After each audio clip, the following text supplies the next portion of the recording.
Baiklah, selanjutnya di sini kami akan menjelaskan tentang penggunaan kata adverbia, konjungsi, dan preposisi.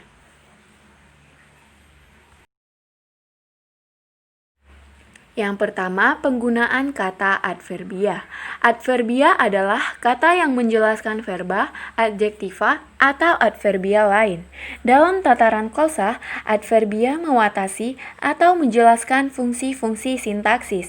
Umumnya, kata atau bagian kalimat yang dijelaskan adverbia itu berfungsi sebagai predikat. Dari segi bentuknya, perlu dibedakan adverbia tunggal dari adverbia gabungan. Adverbia tunggal dapat diperinci lagi menjadi adverbia yang berupa kata dasar, yang berupa kata prefiks, serta yang berupa kata ulang. Adverbia gabungan dapat pula diperinci menjadi adverbia gabungan yang berdampingan dan tidak berdampingan.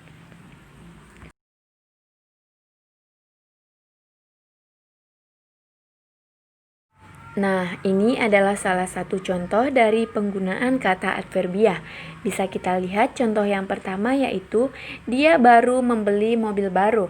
Kata baru sebelum membeli merupakan adverbial, sedangkan kata baru setelah mobil adalah adjektiva atau contoh adverbia yang berupa kata dasar.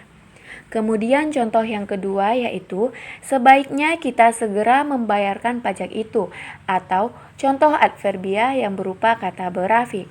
Kemudian contoh yang ketiga yaitu lagi pula rumahnya baru jadi minggu depan, atau contoh adverbia gabungan. Kemudian yang ketiga yaitu penggunaan kata konjungsi. Konjungsi adalah kategori yang menghubungkan kata dengan kata, klausa dengan klausa, kalimat dengan kalimat, atau paragraf dengan paragraf. Ditinjau dari kedudukan konstituen yang dihubungkan, konjungsi dibagi menjadi dua kategori, yaitu sebagai berikut. Kategori yang pertama yaitu konjungsi koordinatif. Konjungsi koordinatif adalah konjungsi yang menghubungkan dua buah konstituen yang kedudukannya sederajat. Konjungsi ini dibagi menjadi 10 kategori, yaitu konjungsi penjumlahan, pemilihan, pertentangan, pembetulan, penegasan, pembatasan, pengurutan, penyamaan, penjelasan, dan penyimpulan.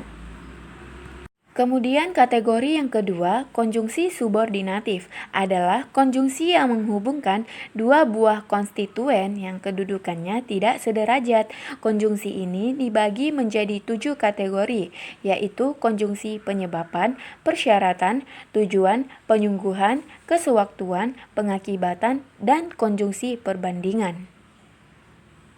Baiklah, materi selanjutnya yaitu preposisi. Preposisi adalah kategori yang terletak di sebelah kiri nomina sehingga terbentuk sebuah frase aksosentrik untuk mengisi fungsi keterangan dalam sebuah klausa. Preposisi dibagi menjadi 13 kategori, yaitu yang pertama, preposisi tempat berada, di mana preposisi ini menyatakan tempat terjadinya peristiwa yang terjadi.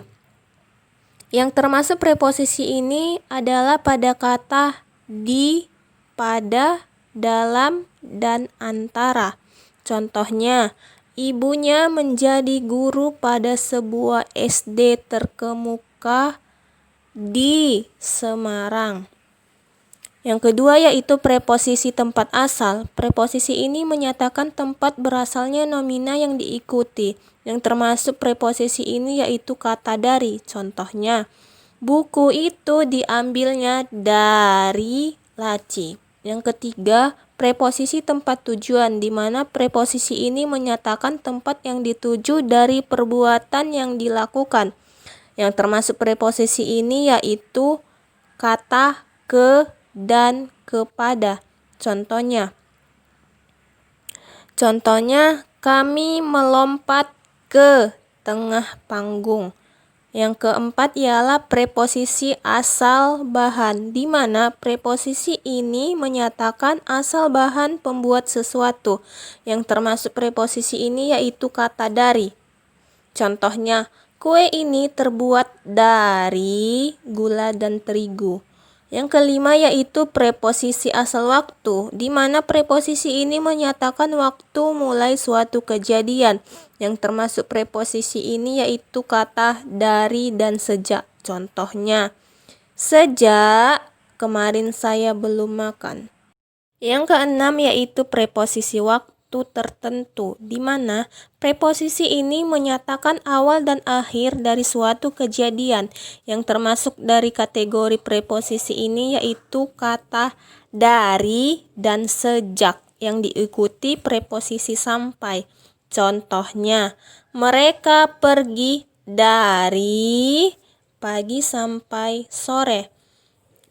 Yang ketujuh yaitu preposisi tempat tertentu, di mana preposisi ini menyatakan awal tempat kejadian hingga akhir tempat kejadian. Yang termasuk kategori ini yaitu kata dari yang diikuti preposisi sampai. Contohnya, kami berjalan kaki dari rumah sampai kampus. Yang kedelapan ialah preposisi perbandingan, di mana preposisi ini menyatakan perbandingan antara dua tindakan. Yang termasuk kategori ini yaitu kata daripada. Contohnya, belajar lebih baik daripada duduk melamun. Yang kesembilan yaitu preposisi pelaku, di mana preposisi ini menyatakan pelaku perbuatan yang disebutkan dalam predikat klausa. Yang termasuk kategori ini yaitu kata oleh. Contohnya, kakek dilarang oleh dokter untuk merokok lagi. Yang ke-10 yaitu preposisi alat, di mana preposisi ini menyatakan alat untuk melakukan perbuatan yang dinyatakan oleh predikat klausa yang bersangkutan. Yang termasuk dalam kategori ini yaitu kata dengan dan berkat. Contohnya, kakek menulis dengan pensil. Yang ke-11 yaitu preposisi hal, di mana preposisi ini menyatakan hal yang akan disebutkan dalam predikat klausanya. Yang termasuk dalam kategori ini yaitu kata perihal, tentang, dan mengenai. Contohnya, mengenai nasib anak itu terserah kepada Anda lah. Yang ke-12 yaitu preposisi pembatasan, di mana preposisi ini menyatakan batas akhir dari suatu tindakan yang disebutkan dalam predikat klausanya. Contohnya, pencopet naas itu digebuki orang ramai hingga babak belur. Yang terakhir yaitu preposisi tujuan, di mana preposisi ini menyatakan tujuan dari tindakan yang disebutkan dalam predikat klausanya. Yang termasuk kategori ini yaitu kata agar dan supaya. Contohnya, setiap pagi berolahragalah supaya sehat. Demikianlah yang bisa kami sampaikan, kurang dan lebihnya kami mohon maaf. Thank you very much. Assalamualaikum warahmatullahi wabarakatuh.